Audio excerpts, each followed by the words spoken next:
भारतीय बाजारों में आज कल के एकदम विपरीत ट्रेडिंग सेशन देखने को मिला, जहां कल के सेशन में बाजार खुले कमजोर और उसके बाद शानदार रिकवरी। वहीं आज बाजार खुले मजबूत, उसके बाद और मजबूती और उसके बाद मुनाफा वसूली।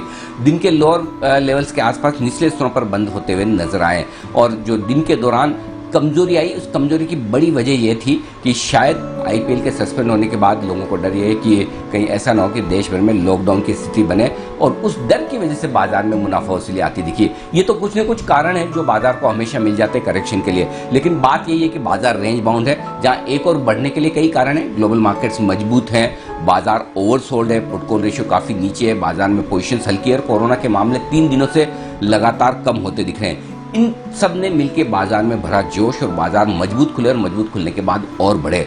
14,725 के आसपास पहुंचने के बाद वहां से प्रॉफिट बुकिंग आने के लिए जो कारण है, एक इस तरह की खबरें और दूसरा सबसे बड़ा कि एफआईज की बिकवाली ऊपरी स्तरों पर, इन दोनों के चलते बाजार में गिरावट ऊपरी स्तरों से आती दिखी। तो रेंज बाउंड बाजार में आपको दोनों तरफ मौके दे रहा है, जहां कल कमजोर खुलने के बाद शानदार रिकवरी, दिन के हाईएस्ट पॉइंट पर बंद, वैसे ही आज मजबूत खुलने के बाद दिन के लोएस्ट पॉइंट पर बंद होते दिखे तेज प्रॉफिट बुकिंग। और इस बीच स्टॉक और सेक्टर स्पेसिफिक एक्शन बाजार में आज भी जारी रहा। कुछ सेक्टर्स कमजोर रहे और दबाव बनाने का काम रिलायंस के अलावा काफी हद तक आज फार्मा शेयरों ने किया, वहां प्रॉफिट बुकिंग आती दिखी। नतीजों के दम पर भी कई शेयरों में आज मुनाफा वसूली होती दिखी।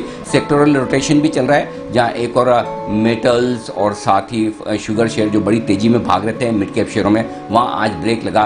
तो नए सेक्टर्स अब सामने आने वाले लगे हैं, टेक्सटाइल कंपनियां, पेपर कंपनियां, फर्टिलाइजर कंपनियां, सरकारी कंपनियां, ये धीमे धीमे, और सरकारी बैंक, ये धीमे धीमे एक्शन में आने लगे। जहां तक बैंक निफ्टी का सवाल है, 32,000 के लेवल को आज आराम से दिन भर होल्ड किया है और ऊपर 33,000 तक भी पहुंचा। तो रेंज के दोनों एंड के आसपास बाजार पहुंचते हुए दिखे हैं और हल्की कमजोरी के साथ बंद हुए। तो बैंक निफ्टी के मुकाबले में कम कमजोर रहा है, ये कहना होगा। तो ओवरऑल एक मिला जुला ट्रेडिंग सेशन भारतीय बाजारों के लिए, जहां एक और खरीदारी भी आती दिखी तो ऊपरी स्तरों से तेज मुनाफा वसूली भी।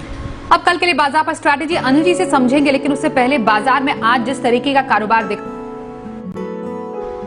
जहां तक कल के बाजारों का सवाल है, 14,350, 14,425 बहुत ही मजबूत सपोर्ट है निफ्टी पर, आसानी से नहीं टूटने वाला। और ऊपरी स्तर पर 14,650, 14,725 ये वो रेंज है जहां पर पहुंचते ही प्रॉफिट बुकिंग आने की संभावना। लेकिन कल क्या होगा, इसके लिए जो ट्रिगर्स आपके लिए सबसे इंपॉर्टेंट, पहला ग्लोबल मार्केट्स। हमारे बाजारों के बंद होने के वक्त डाउ फ्यूचर्स एकदम शांत 9-10 पॉइंट ऊपर थे, यानी कि पता नहीं अमेरिका में किस तरह का ट्रेडिंग सेशन आज रहेगा, पहली बात। दूसरा, कोरोना के मामले 2 दिनों से कम, 3 दिनों से कम आ रहे हैं, लेकिन वीकेंड होने के बाद अब क्या ये मामले फिर से बढ़ जाएंगे, ये देखना जरूरी होगा। तो मामले ना बढ़े तो ये थोड़ा कॉन्फिडेंस बढ़ाने वाले होंगे। साथ ही 2 और आंकड़े, पहला एफआईज की तरफ से आंकड़े किस तरह के आते हैं। 2 दिनों में तो जमकर 5700-5800 करोड़ की कैश मार्केट में एफआईज ने बिकवाली की है। क्या आज भी दमदार बिकवाली का आंकड़ा रहता है? लेकिन इसके साथ ही अगर बाजार ओवरसोल्ड हैं तो फिर निचले स्तरों से रिकवरी के लिए भी तैयार होते दिखेंगे, क्योंकि पुट कॉल रेशियो और पोजीशंस ये बता रही कि काफी हद तक बाजार हल्के भी हो चुके हैं। तो ये 4 फैक्टर हैं जिनके दम पर कल बाजार को ट्रेड करना है।